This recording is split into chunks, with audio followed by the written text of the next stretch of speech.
Très heureux de vous savoir nombreux, chers téléspectateurs et fans de la Libre Opinion. Libre Opinion, votre magazine d'analyse et d'orientation des opinions politiques qui est toujours au parfum de l'actualité en République démocratique du Congo et bien ailleurs. Au sommaire de votre énième numéro de la semaine, le président de la République, Félix Antoine Tshisekedi Tshilombo, a promulgué hier dans la soirée l'ordonnance, qu'allais-je dire, il a promulgué hier dans la soirée la loi portant organisation et réforme de la CENI, telle que votée au niveau du Parlement. Cela suscite beaucoup de relations. Est-ce que le chef de l'État a carrément ignoré cette fois-là les réactions de la société civile de la part de la CENCO qui n'est pas du tout d'accord avec cette loi, mais aussi la Mouka qui dit que c'est une déclaration de guerre. Lors des échanges que nous avons eu avec Presse Peng ce matin, il a dit que c'est une déclaration de guerre. Félix Tshisekedi va les rencontrer sur leur chemin parce que cette loi ne passera pas. Duralex cède l'ex. Entre la politique et la justice, il n'y a qu'un pas. C'était hier que le bureau du Sénat avait pratiquement levé les immunités du sénateur Augustin Matata Pogno. Mais pour certains analystes politiques, ils trouvent que le bureau du Sénat est allé au-delà de leurs prérogatives naturelles, car le bureau n'avait pas les prérogatives de pouvoir lever les immunités. Il ne devrait que autoriser l'autorisation de poursuite. Passez-moi la tautologie. Nous allons en parler avec mes deux invités qui sont avec moi sur ces plateaux. À ma gauche, François Lokola, analyste politique. Bonjour François. Bonjour monsieur Maman. Vous allez très bien? Très bien. Merci François. Très en forme? En forme. À ma droite, pour la première fois, je reçois pour vous Maître Jeannot Lopepe, qui est communicateur du FCC. Maître Jeannot, bonjour. Bonjour cher ami, merci beaucoup pour l'invitation. Je savais que je suis très heureux de pouvoir rencontrer, de vous retrouver votre plateau, c'est très beau, donc merci beaucoup pour l'invitation. Merci Maître Jeannot. Je commence avec vous directement. Vous êtes à la fois président du collectif des anciens membres des cabinets ministériels du gouvernement Ilunkamba. Vous revendiquez une première en République démocratique du Congo où même les anciens ministres vont sortir dans la rue. C'est intéressant cette fois-là. Merci beaucoup cher ami, c'est vraiment pour la honte et pour la République parce que vous savez que c'est pour la première, comme vous venez de tout à l'heure confirmer, ça sera pour la première fois. Même les anciens ministres vont pouvoir marcher avec nous parce que vous savez qu'aujourd'hui nous sommes dans un état de droit et l'état de droit c'est le respect des textes.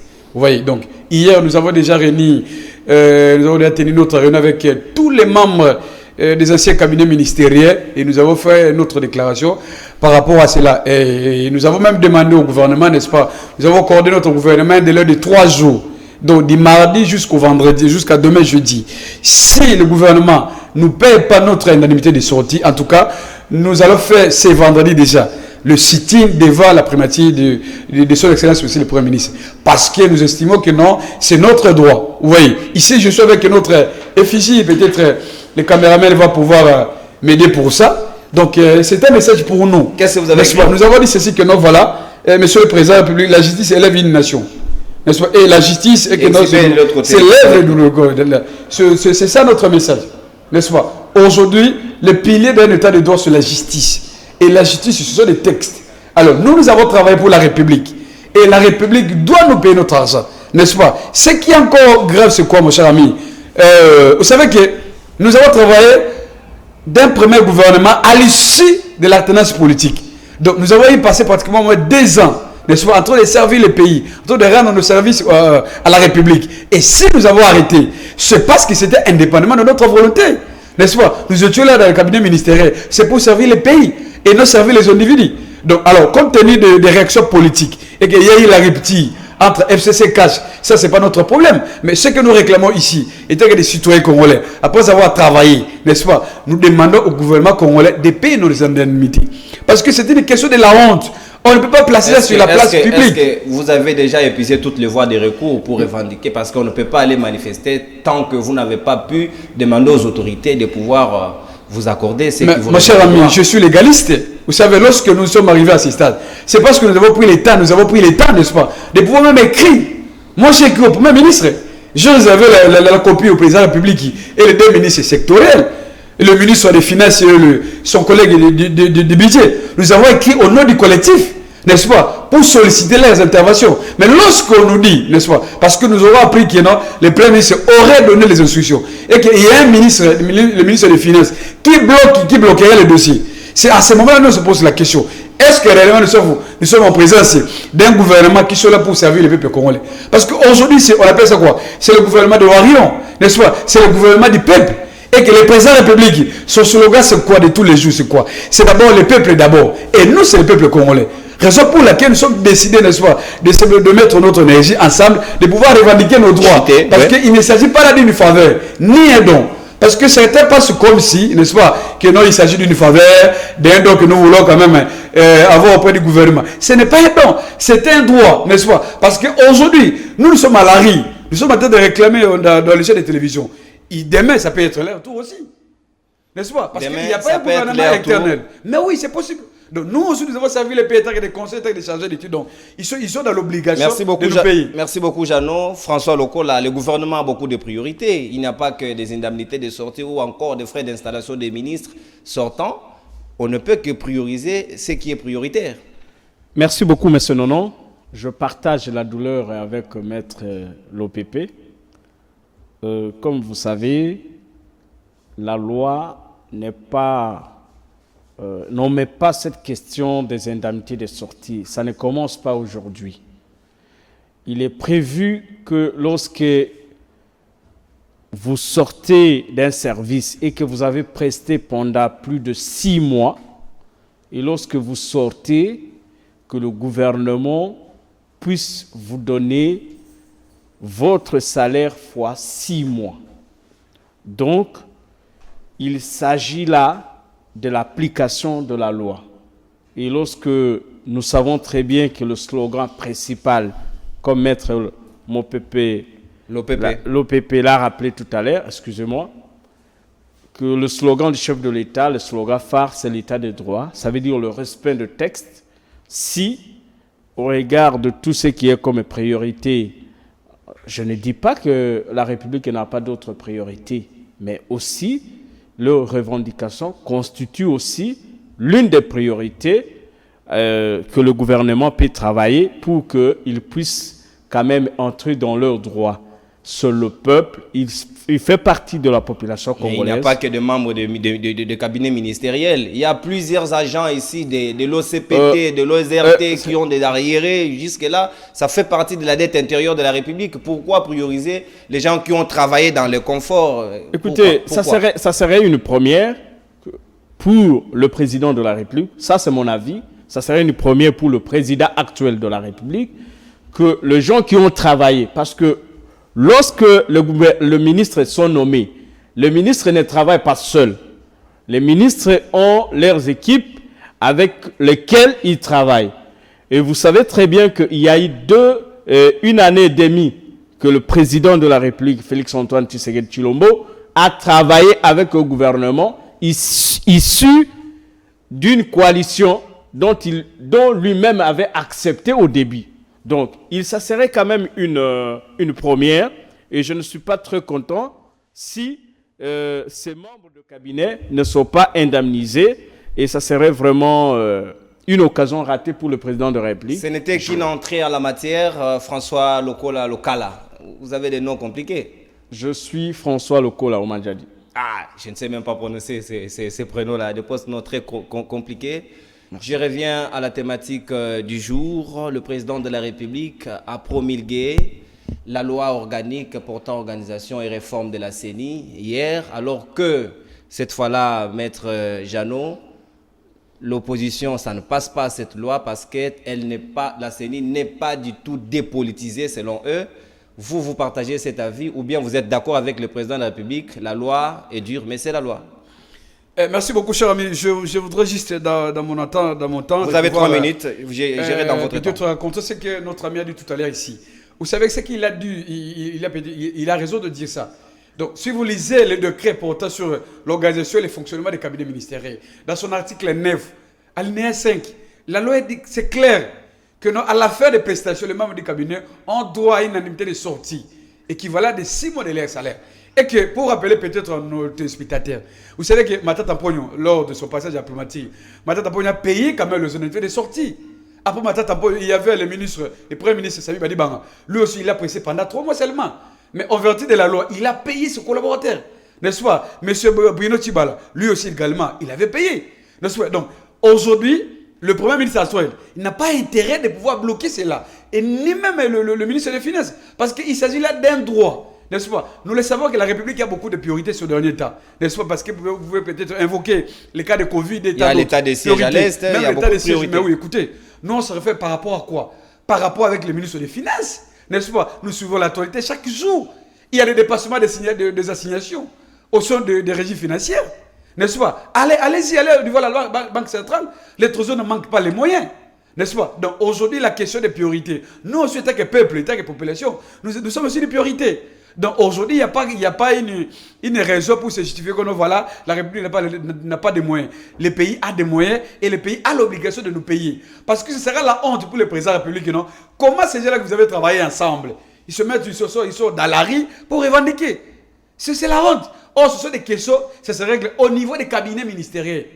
La loi impose même avant la démission du Premier ministre. N'est-ce pas? Donc c'était peut-être pour regarder par rapport à ça. Répondez à ma question. Sur la question principale, mon cher ami. Oui, la question sur la promulgation de la loi électorale.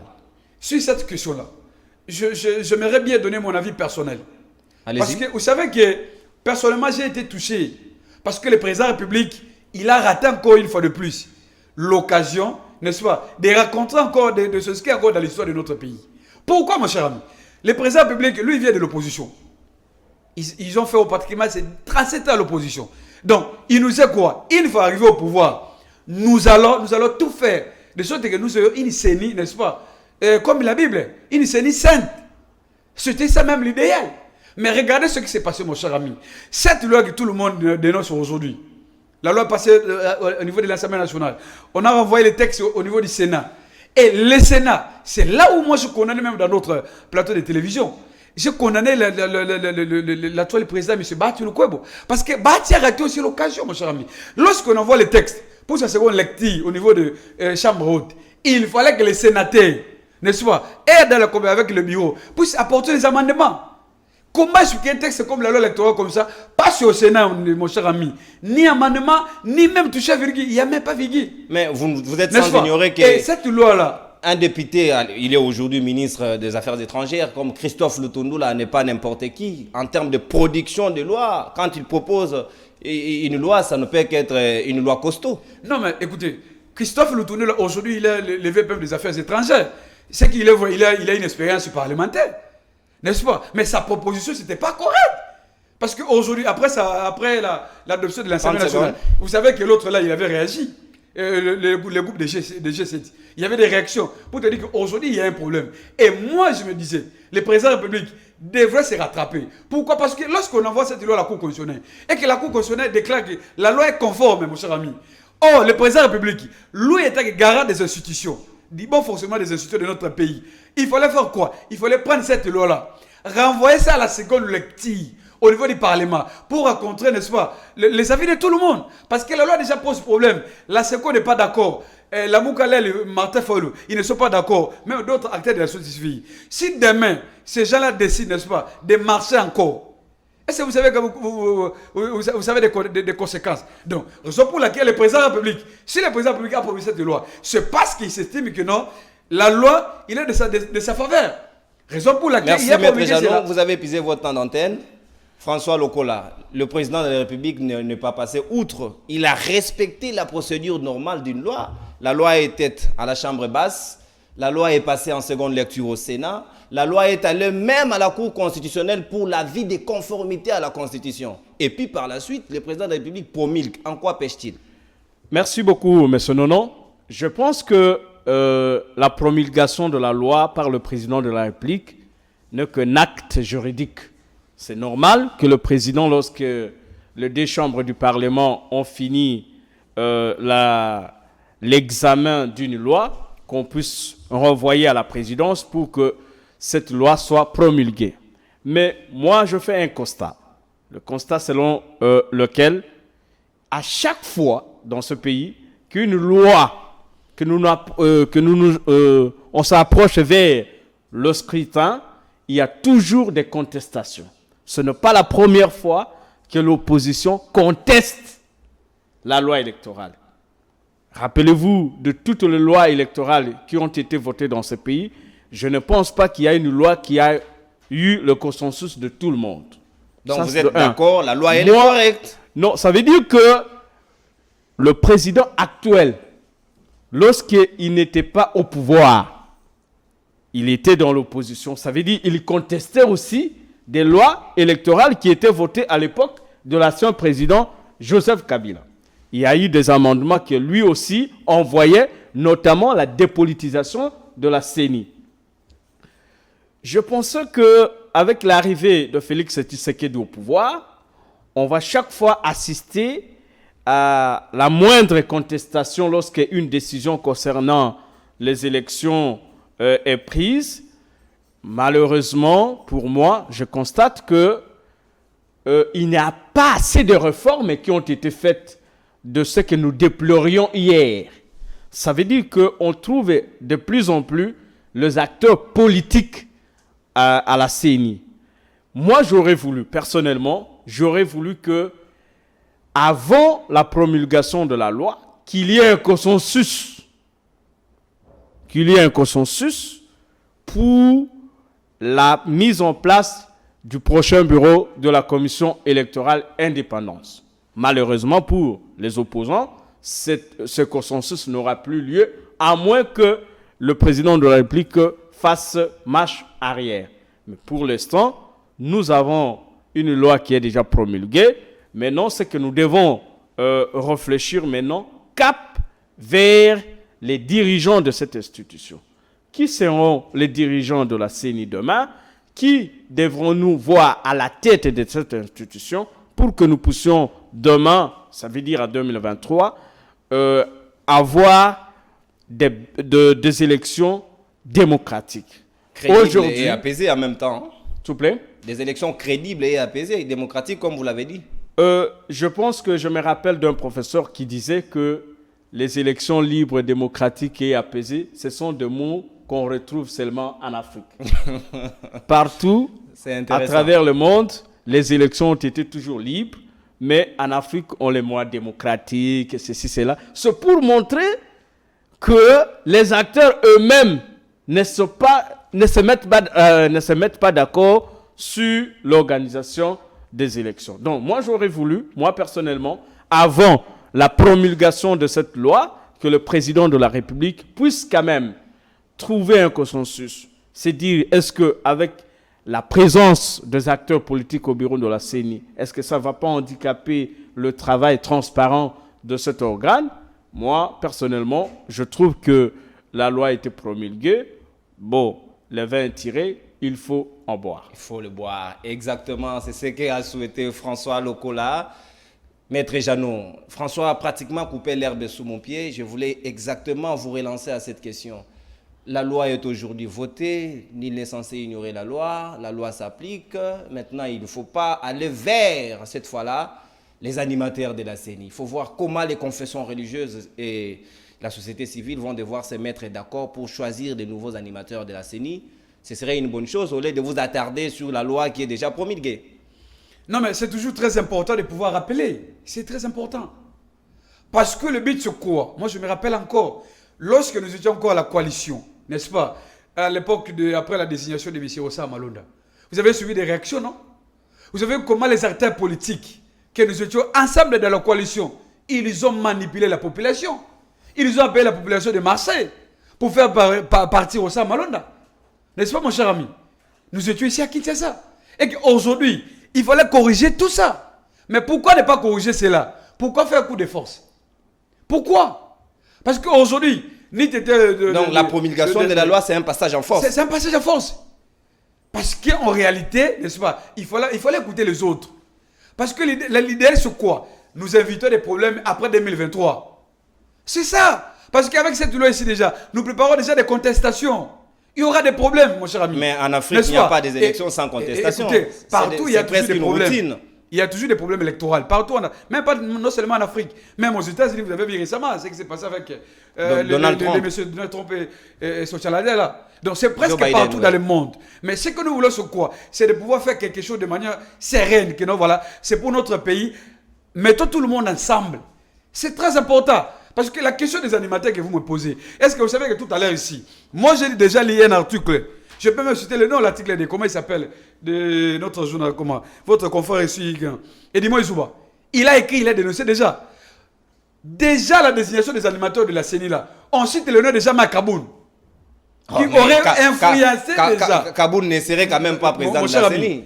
Il est déjà premier vice-président de l'Assemblée nationale. Aurait déjà cherché les moyens de pouvoir influencer les confessions religieuses. N'est-ce pas? Sur la désignation du futur président de la CENI. Est-ce que réellement c'est ça le changement?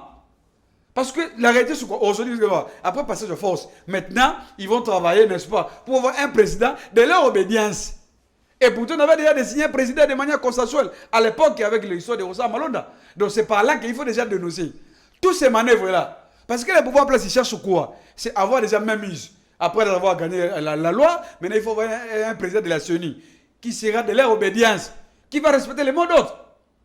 N'est-ce pas? C'est ça le problème. Et là déjà, nous dénonçons parce que ça ne va pas ranger le pays. Il faut une décennie dépolitiser, mon cher ami. Celui qui est même l'actuel président de PAJ, le professeur André Mata. Et vous vous rappelez encore de son combat lorsqu'il était à l'opposition, mon cher ami.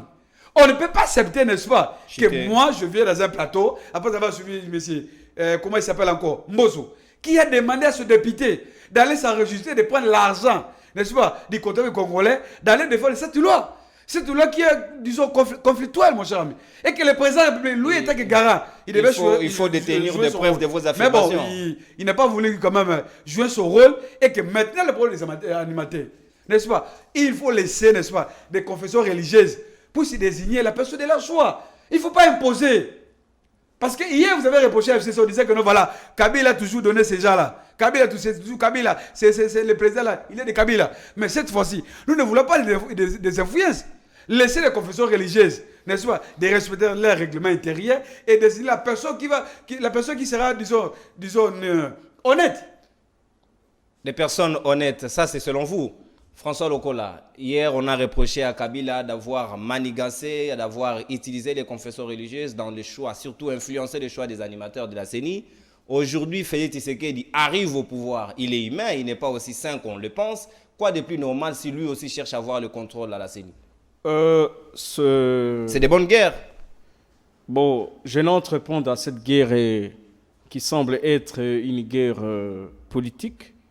Je voudrais d'abord rappeler à Maître l'OPP que la loi telle que promulguée par les chefs de l'État n'a pas été un passage à force. La loi a suivi tous les cheminements qu'une loi peut suivre avant d'être promulguée. Ça veut dire, ça fait l'objet de débats à l'Assemblée nationale. La loi a été renvoyée au Sénat pour une seconde lecture et directement, cette loi a été envoyée à la présidence pour être promulguée. Donc, dans l'arsenal juridique de notre pays, c'est ce qui est prévu pour qu'une loi arrive à être promulguée. Quant à la mainmise de politique au sein de la CENI, je reviens à ce que je disais tout à l'heure, que la problématique de l'organisation des élections en Afrique pose problème. Pose problème du fait que, rappelez-vous d'un président africain qui disait qu'on n'organise pas les élections pour le perdre. Je vais revoir mes archives pour revoir le nom de ce président.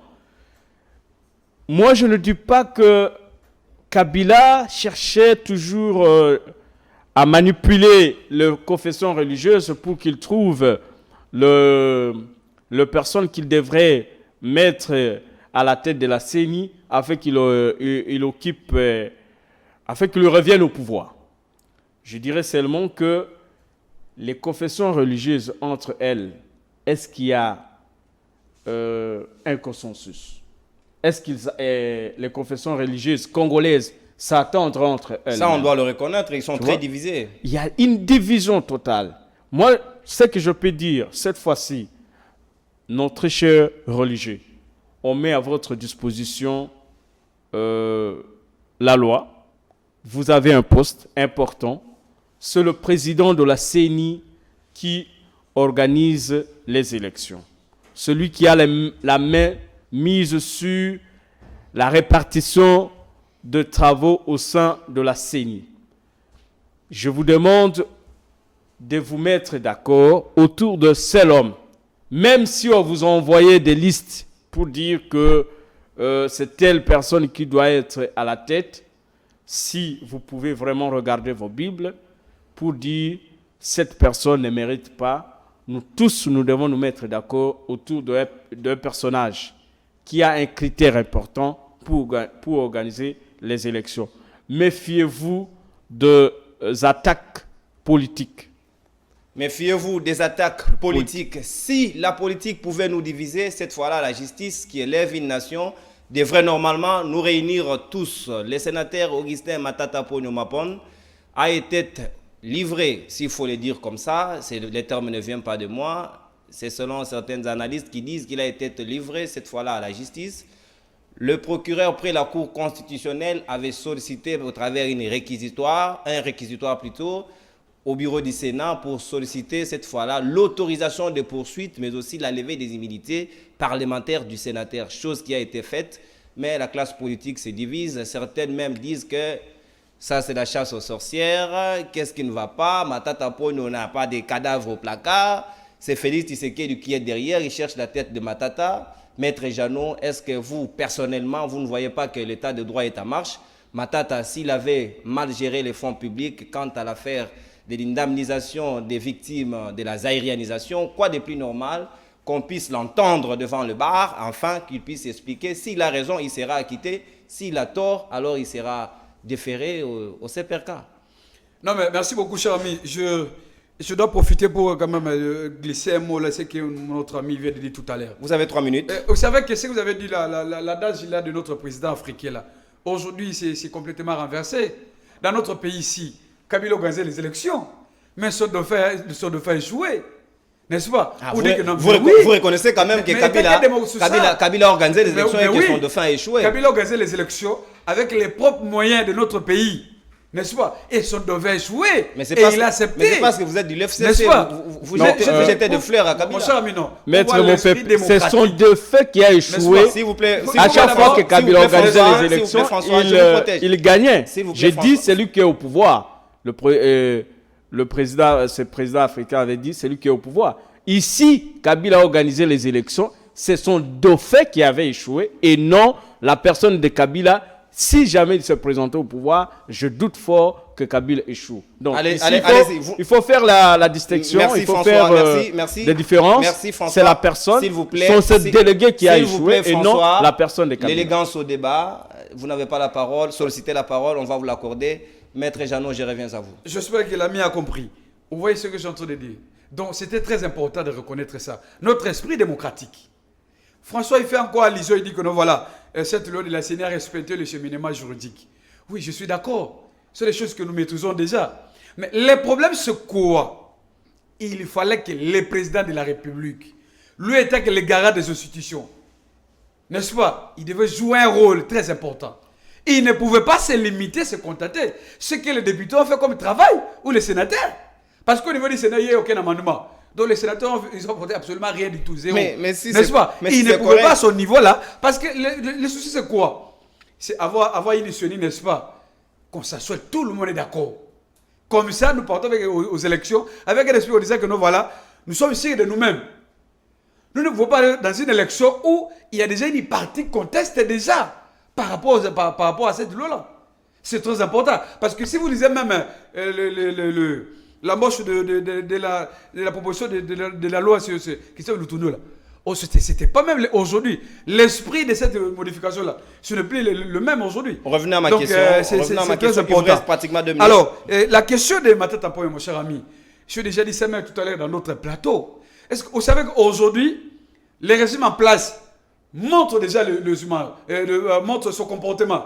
n'est-ce pas? Il disait que nous, voilà, avec Matata Pogno, c'est des acharnements. Pourquoi, mon cher ami?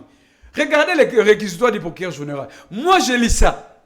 N'est-ce pas? Je lis ça. Lisez dans le paragraphe 2e de ces réquisitoires-là. Le procureur général demande l'autorisation d'écouter seulement Matata Pogno. Si je peux l'écouter, n'est-ce pas? Après avoir écouté Matata Pogno, si Matata Pogno tomberait peut-être dans les filets, dans le lot pénal, mon cher ami, c'est à ce moment-là, n'est-ce pas, que le procureur général, n'est-ce pas, va encore solliciter, n'est-ce pas, de lever l'immunité afin que Matata Pogno puisse comparaître devant son juge naturel.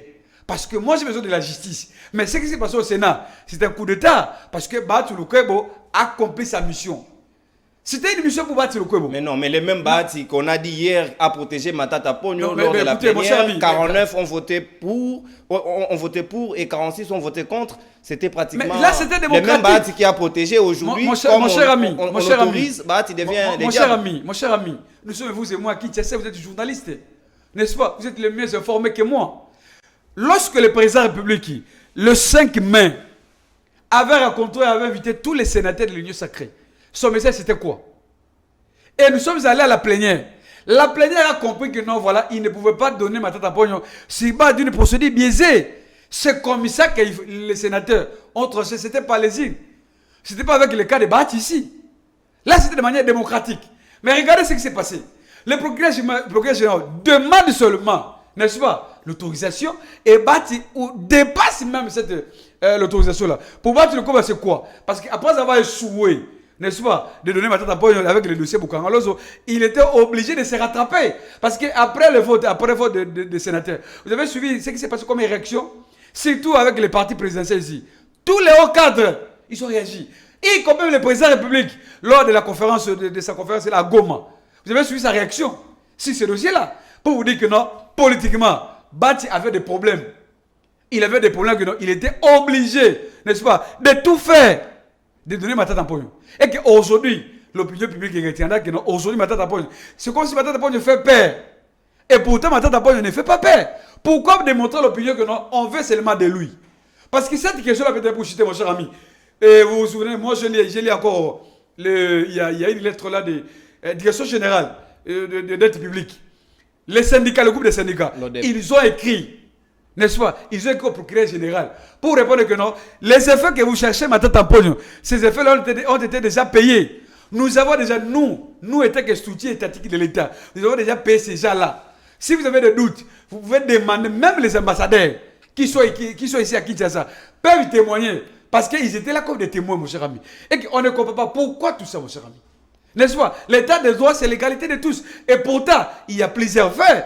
N'est-ce pas? Les cas de Covid ici, tu sais qu'il y a comme des tournements l'histoire de Covid. Pourquoi le monsieur-là, il est libre?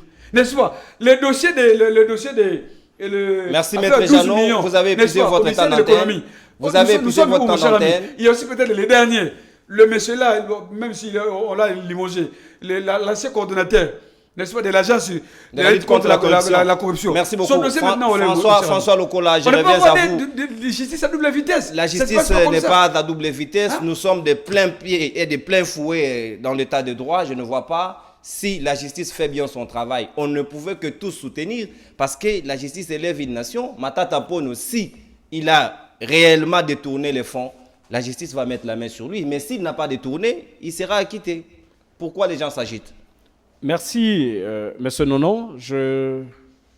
À cette question de Matata Pogno, moi en tant que journaliste, analyste maison, je trouve que les faits ont été commis alors qu'il était encore ministre des Finances. Ce n'est pas quand il était Premier ministre que les détournements ou les victimes de la zarianisation ont été indemnisées. J'ai suivi sa lettre lorsqu'il a demandé au président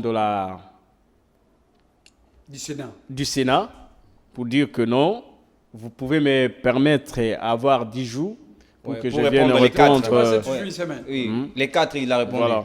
Il a été audité. C'est pour cette raison que j'ai dit, je ne sais pas. Dans la procédure, ce qui est anormal ici est que lorsqu'il s'agit de la levée des immunités, ce n'est pas le bureau qui décide, c'est la plénière. Alors le bureau va poser la question à la plénière pour dire, très chers collègues sénateurs, nous avons reçu la lettre ou le réquisitoire de telle instance judiciaire pour demander la levée des immunités de notre collègue afin qu'il puisse aller répondre. Que pensez-vous?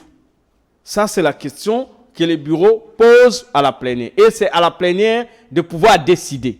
Ce n'est pas au bureau. Le bureau ne fait que réceptionner les réquisitoires et le soumettre à la plénière. Quant aux faits qui ont été commis, je ne sais pas. Maintenant qu'il est à la merci de la justice, je pense que... Mais le terme, il est quand même fort, à la merci. Oui, parce que maintenant, la justice peut mettre la main sur Matata à tout moment.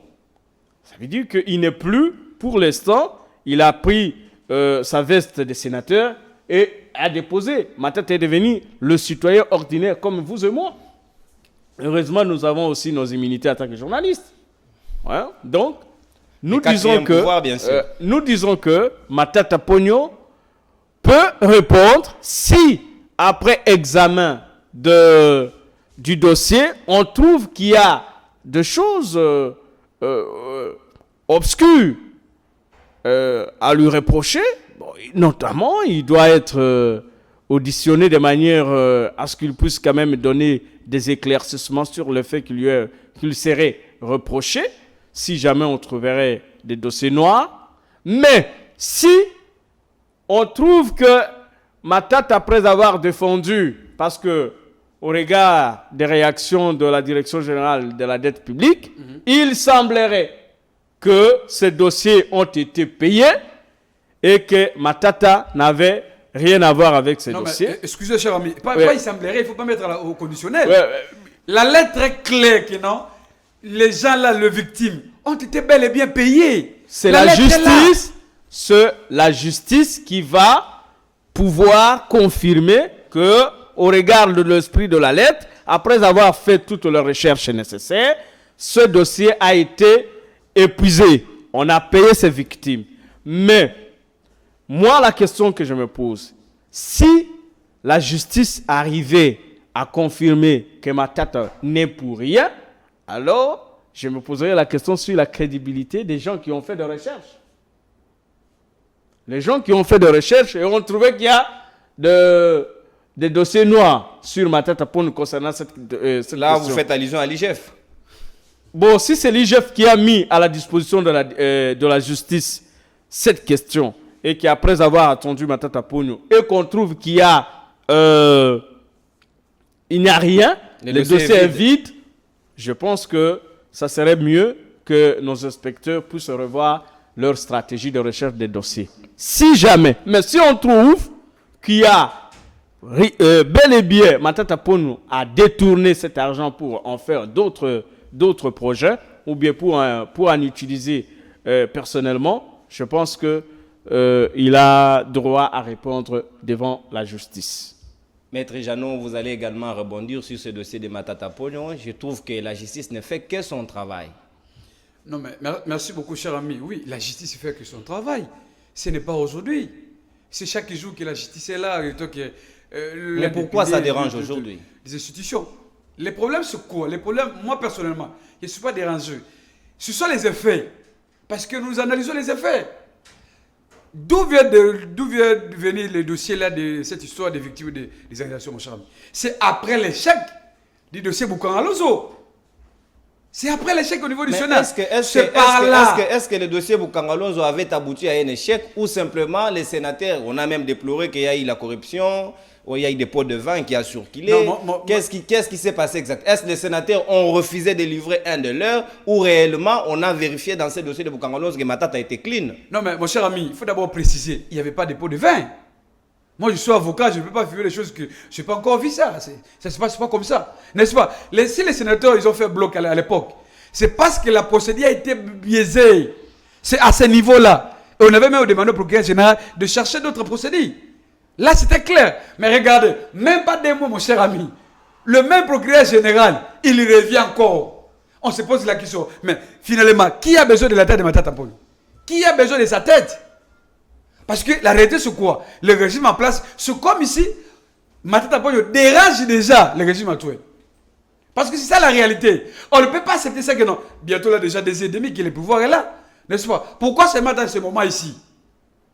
Et Matata, même lors de son l'audition de sa réponse, mon cher ami, il a dit clairement, j'ai toqué au ministère des Finances, la porte est fermée. Je suis allé personnellement même au niveau des DGPI, n'est-ce pas, pour solliciter, chercher encore des documents justificatifs, mais ils ont fermé la porte, n'est-ce pas? Est-ce que c'est ça l'état de droit? Ce n'est pas l'état de droit. L'état de droit voudrait qu'il fallait respecter la procédure au niveau du Sénat. Je aime ce que notre ami a dit tout à l'heure. Parce que si vous lisez l'article règlement intérieur, dans son, je crois, l'article 217, le point 22, il est dit clairement, n'est-ce pas? C'est à la plénière reste souveraine de pouvoir décider sur cette question-là. Mais regardez comment battre le Kouebo. Sur base de pression politique, n'est-ce pas? Il était obligé, n'est-ce pas, de céder la tête de Matata Ponyo, de remettre Matata, parce qu'il y avait tellement de pression. On lui disait, mais si réellement vous êtes avec nous, alors montrez-nous que vous êtes avec nous. Parce qu'on se pose la question, on vous demande de se limiter ici. Pourquoi aller jusqu'à élever son humilité? Pourquoi? Vous cherchez quoi, mon cher ami? Vous cherchez quoi? On dénonce cette justice de double vitesse. N'est-ce pas? L'état de droit, il faut l'état de droit correct, honnête. Ce n'est pas mon temps qu'on a aujourd'hui. Maintenant, il faut arrêter tout le monde. Ça, ce n'est pas comme ça, mon cher ami. Nous sommes dans une république. La république, c'est quoi? C'est la volonté de vivre ensemble. L'émission est arrivée à la fin, Maître Jeannot. François, je vous prends rapidement dans une minute parce que Maître Jeannot a débordé de 30 secondes. Rebondissez, la justice est dans son droit. La justice est dans son droit de faire des enquêtes. Les politiques doivent s'habituer que quand vous gérez la chose publique, vous devez rendre les comptes. Je pense que ce que je peux dire comme mot de la fin est que notre justice constitue une arme importante pour le développement de ce pays, afin d'arrêter l'hémorragie financière qui se fait dans les différentes entreprises et les différents gestionnaires de ce pays. Donc, je demande que nous ayons une justice indépendante, une justice qui ne subit pas les pressions politiques, parce que lorsque la politique vient inféoder dans la justice, ça devient une catastrophe. Et le 2, j'ai appris en sciences politiques qu'il n'y a pas de droit sans la politique. Et quand nous parlons qu'il n'y a pas de droit, cela veut dire qu'il n'y a pas de justice.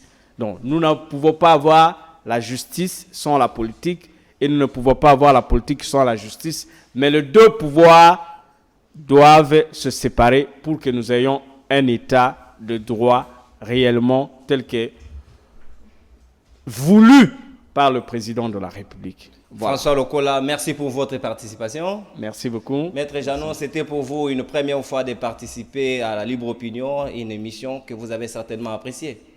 Oui, merci beaucoup. C'était pas facile, hein, donc mais c'est ça fait ça pour l'émission, c'était bien passé. Mais peut-être très rapidement, peut-être de dire un mot. Rapidement. Je crois que M. Matata Ponyo n'ayez pas peur. C'est la justice de notre pays. C'est le moment de se constituer déjà vos avocats. N'est-ce pas? Les avocats, ils sont là et ils vont vous accompagner, M. Matata Ponyo. N'ayez pas peur. C'est notre pays. N'est-ce pas? Nous n'avons pas des républiques. C'est notre pays. Nous avons l'obligation de rester ici. Et personne n'a le droit de chasser les autres. N'est-ce pas? La justice d'aujourd'hui, j'ai aimé ce que l'ami a dit. Mais moi, je vais vous dire, mon cher ami, je suis un auxiliaire de justice. La justice est manipulée aujourd'hui. N'est-ce pas? Regardez seulement la manière dont on a nommé le différent animateur, mon cher ami. N'est-ce pas? Et ces gens-là, ils sont là pour répondre, n'est-ce pas, aux injonctions des politiques. Parce que j'ai donné le cas des dossiers Covid ici. Merci. L'émission est terminée. C'était un plaisir, chers téléspectateurs et fans de la Libre Opinion. C'était votre numéro de votre magazine que vous aimez tant. Nous avons abordé ici la promulgation de la loi portant organisation de la CENI et réforme en même temps, bien sûr, mais aussi nous avons effleuré cette affaire de l'autorisation de poursuites, mais aussi de la levée des immunités du sénateur Augustin Matata Pogno.